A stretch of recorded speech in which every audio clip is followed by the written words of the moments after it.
എല്ലാവർക്കും ഓഹരിലോകത്തേക്ക് സ്വാഗതം. ഇന്ന് നമ്മൾ നോക്കാൻ പോകുന്നത് HDFC AMCയുടെ ഷെയർ പ്രൈസ് ആണ്. അപ്പോൾ ഇത് ലോങ് ടൈമിലോട്ട് ഹോൾഡ് ചെയ്യാൻ വളരെ നല്ലൊരു സ്റ്റോക്ക് ആണ്.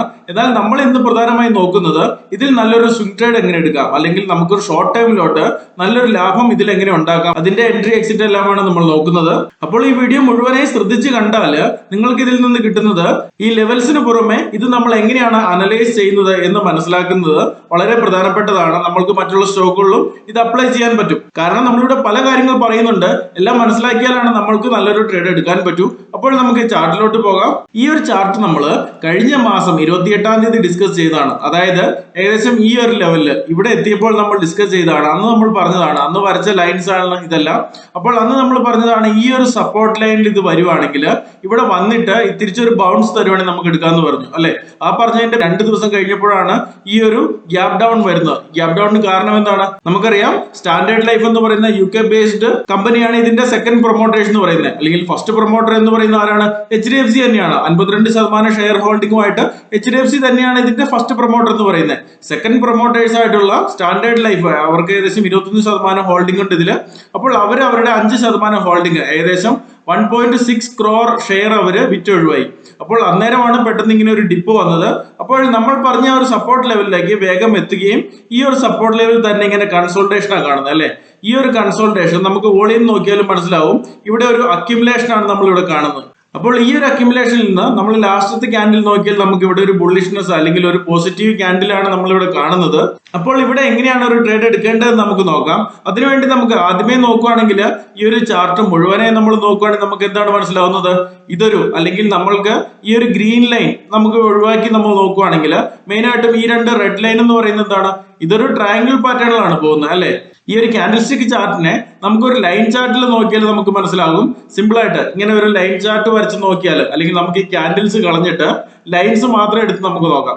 അപ്പോൾ നമുക്ക് മനസ്സിലാവും ഈ ഒരു സപ്പോർട്ട് അല്ലെങ്കിൽ റെസിസ്റ്റൻസ് ഒക്കെ നമുക്ക് കൃത്യമായിട്ട് ഇവിടെ മനസ്സിലാവും. അതായത് ഈ ഭാഗങ്ങളിലെല്ലാം റെസിസ്റ്റൻസ് ആയിരുന്നു, എന്നാൽ ഇവിടെയും എല്ലാം സപ്പോർട്ട് എടുത്ത് ഇത് മുകളിലേക്ക് പോകുമായിരുന്നു അല്ലെ. അപ്പോൾ നോർമൽ ഒരാൾ ട്രേഡ് എടുക്കുകയാണെങ്കിൽ എന്താണ്, ഈ ഒരു റെസിസ്റ്റൻസ് ലൈനിന്റെ മുകളിൽ ഇവിടെ ഒരു ബ്രേക്ക്ഔട്ട് തരുമ്പോഴാണ് ഒരു ട്രേഡ് എടുക്കുന്നത്. പക്ഷെ നമ്മൾ ഇതിൽ കൂടുതൽ പഠിച്ചപ്പോൾ നമുക്ക് ഇങ്ങനെ ഒരു ട്രെൻഡ് ലൈനോടെ കാണാൻ പറ്റി അല്ലെ. ആദ്യം ഇങ്ങനെ ഒരു ട്രെൻഡ് ലൈൻ നമുക്ക് ഇവിടെ ഇല്ലായിരുന്നു. ഈ ഒരു ട്രെൻഡ് ലൈൻ ഇല്ലാതെ നോക്കുമ്പോഴാണ് നമുക്ക് ഇങ്ങനെ ഒരു ട്രയാങ്കിൾ പാറ്റേൺ മാത്രം കിട്ടുന്നത്. അപ്പോൾ നമ്മൾ കൂടുതലായിട്ട് അനലൈസ് ചെയ്ത് അല്ലെങ്കിൽ കൂടുതലായിട്ട് ചാർട്ടിനെ ഒന്ന് മനസ്സിലാക്കാൻ ശ്രമിക്കുമ്പോൾ നമുക്ക് ഈ ഒരു ട്രെൻഡ് ലൈനോടെ കിട്ടുന്നത്. അപ്പോൾ നമുക്ക് മനസ്സിലാകും ഇവിടെയും ഒരു സപ്പോർട്ട് എടുത്ത് ഇവിടെയും എല്ലാം ഒരു സപ്പോർട്ട് എടുത്താണ് ഇത് പോകുന്നത്. ഇപ്പോൾ കൃത്യം വന്ന് നിൽക്കുന്ന ഒരു സപ്പോർട്ട് ലൈനിലാണ് നമ്മൾ കണ്ടു അല്ലെ. അപ്പോൾ ഇവിടെ ഒരു കൺസോൾട്ടേഷൻ നമ്മൾ കണ്ടു. ആ സപ്പോർട്ടിനൊപ്പം തന്നെ ഇവിടെ ഒരു കൺസോൾട്ടേഷൻ കണ്ടു.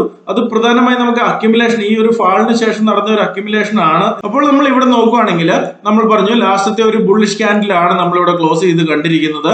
അതുപോലെ തന്നെ ലാസ്റ്റത്തെ ദിവസം വോളിയം ചെറുതായിട്ട് കൂടുന്നുണ്ട്.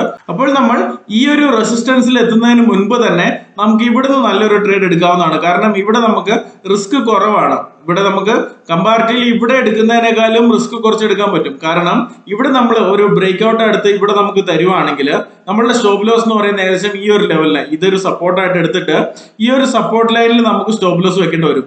അപ്പോൾ ഇത്ര വലിയൊരു സ്റ്റോപ്പ് ലോസ് അല്ലെങ്കിൽ റിസ്ക് കൂടുതലാണ്. അപ്പോൾ നമ്മൾ ഇവിടെ നോക്കുമ്പോൾ കാണുന്നത്, അല്ലെങ്കിൽ നമ്മൾ ഈ ഒരു കൺസോൾട്ടേഷൻ കഴിഞ്ഞ് തരുന്ന ഒരു ബ്രേക്ക്ഔട്ട്, ഇപ്പോൾ ഒരു കറന്റ് മാർക്കറ്റ് പ്രൈസ് എന്ന് പറയുന്നത് 2950 രൂപയിലാണ് ക്ലോസ് ചെയ്തിരിക്കുന്നത്. അപ്പോൾ ഈ ഒരു ലെവലിൽ നമുക്ക് എടുക്കുവാണെങ്കിൽ നമ്മളുടെ റിസ്ക് എന്ന് പറയുന്നത്, അല്ലെങ്കിൽ നമുക്ക് സ്റ്റോപ്പ് ലോസ് വെക്കാവുന്നത് ഈ ഒരു സപ്പോർട്ട് ലൈനിൽ താഴെ ഏകദേശം 2870 റേഞ്ചിൽ നമുക്ക് ഇവിടെ സ്റ്റോപ്പ് ലോസ് വെക്കാം. അപ്പോൾ നമ്മൾ ഇവിടെ ഒരു ട്രേഡ് എടുക്കുമ്പോൾ നമുക്ക് ഏകദേശം റിസ്ക് എന്ന് പറയുന്നത് 180 രൂപയാവും. ഇവിടെ നമ്മുടെ റിവാർഡ് എന്ന് പറയുന്നത് ഈ ഒരു റെസിസ്റ്റൻസ് ടെസ്റ്റ് ചെയ്യാൻ പോകുമ്പോൾ തന്നെ നമ്മളുടെ ഫസ്റ്റ് ടാർഗറ്റ് ആയിട്ട് നമുക്ക് സെറ്റ് ചെയ്യാം. ഈ ഒരു ലൈൻ എന്ന് പറയുന്നത്, റെസിസ്റ്റൻസ് ലൈൻ എന്ന് പറയുന്നത് 3300 ആണ്. ഓക്കെ, അപ്പോൾ നമ്മുടെ ഇവിടുത്തെ റിവാർഡ്, ഫസ്റ്റ് റിവാർഡ് എന്ന് പറയുന്നത് തന്നെ ഏകദേശം 350 രൂപ വരും. അപ്പോൾ നമ്മുടെ ഇവിടുത്തെ റിസ്ക് റിവാർഡ് നമുക്ക് മനസ്സിലായി. എന്നാൽ ഈ ഒരു റിസ്ക് റിവാർഡ് എന്ന് പറയുന്നത് നമ്മൾ ഈ ഒരു റെസിസ്റ്റൻസ് ടെസ്റ്റ് ചെയ്യാൻ വേണ്ടി പോകുന്ന സമയത്ത് മാത്രമാണ്.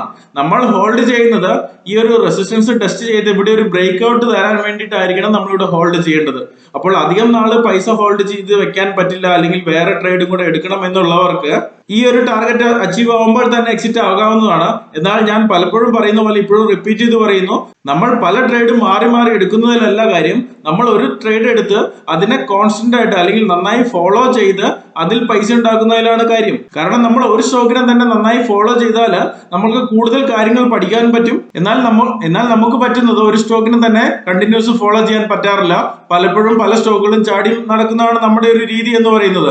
കാരണം എന്താണ്, നമുക്കൊരു അഡിക്ഷൻ അല്ലെങ്കിൽ ഇതൊരു ഹരമായിട്ട് അല്ലെങ്കിൽ ഒരു ഗാംബ്ലിംഗ് പോലെയൊക്കെ കാണുമ്പോഴാണ് ഇങ്ങനത്തെ പ്രശ്നങ്ങൾ വരുന്നത്.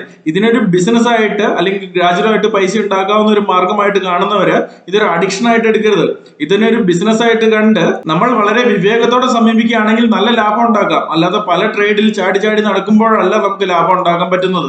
അപ്പോൾ ഇവിടുത്തെ കാര്യം പറയുകയാണെങ്കിൽ നമ്മൾ ഈ 3300 എന്ന് പറയുന്ന ടാർഗറ്റ് നമ്മുടെ ഈ ഒരു ട്രയാങ്കിൾ പാറ്റേണിന്റെ മുകളിലത്തെ റെസിസ്റ്റൻസ് ആണെന്ന് പറഞ്ഞു അല്ലെ.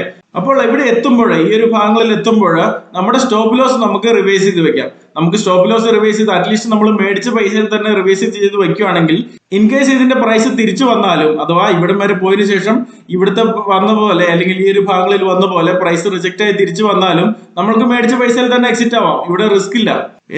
എന്നാൽ ഇവിടെ ചെറിയൊരു പുൾ ബാക്ക് അല്ലെങ്കിൽ ഇത്രയൊക്കെ ഒരു പുൾ ബാക്ക് വരുന്നുള്ളൂ, നമ്മൾ മേടിച്ച പൈസയിലോട്ട് വരുന്നില്ല എന്നുണ്ടെങ്കിൽ ഇത്രയും ലാഭത്തിന് പോകാതെ നമ്മൾ വിറ്റ് ഒഴിവാകാതെ ഹോൾഡ് ചെയ്യുകയാണ് നല്ലത്. കാരണം ചെറിയൊരു പുൾ ബാക്ക് തന്ന് വീണ്ടും നല്ല ശക്തിയോടെ ചിലപ്പോൾ ബ്രേക്ക്ഔട്ട് തന്നു എന്നും വരാം. അപ്പോൾ നമ്മൾ ഈ സ്റ്റോക്കിനെ വരും ദിവസങ്ങളിലോട്ട് വാച്ച് ചെയ്യുക.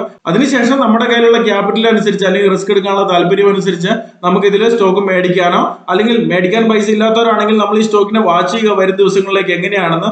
അങ്ങനെയാണ് നമ്മൾ ഇതിനെക്കുറിച്ച് പഠിക്കുന്നത് നന്നായിട്ട്. എന്നാൽ ഇതൊന്നും അല്ലാതെ ഇവിടെ നേരെ തിരിച്ചു വരുവാണെങ്കിൽ അല്ലെങ്കിൽ ഈ ഒരു സപ്പോർട്ട് ലൈനിൽ നമ്മളിപ്പോൾ ഈ അക്യുമുലേഷൻ കണ്ടതിന് ശേഷം ഇവിടെ സസ്റ്റെയിൻ ചെയ്യാതെ അല്ലെങ്കിൽ ഈ പറയുന്ന സപ്പോർട്ടിന് മുകളിൽ ബൗൺസ് തരാതെ തിരിച്ച് താഴേക്ക് വരികയാണെങ്കിൽ നമ്മൾക്ക് തൽക്കാലത്തേക്ക് സ്റ്റോക്കിൽ നിന്ന് മാറി നിൽക്കേണ്ടി വരും.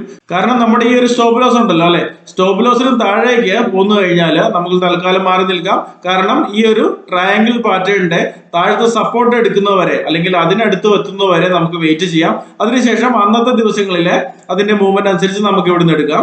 ലോങ് ടൈമിലോട്ട് ഹോൾഡ് ചെയ്യുന്നവരാണെങ്കിൽ ഈ ഒരു ഭാഗങ്ങളിലെല്ലാം ആവറേജ് ചെയ്യാനും നല്ലതാണ്. കാരണം ലോങ് ടൈമിലോട്ട് ഹോൾഡ് ചെയ്യുന്നവരുടെ സ്റ്റോപ്പ് ലോസ് എന്ന് പറയുന്നത് നമ്മൾ ഈ പറയുന്ന ട്രയാങ്കിൾ പാറ്റേണിന്റെ താഴെ നമുക്ക് വെക്കാവുന്നതാണ്.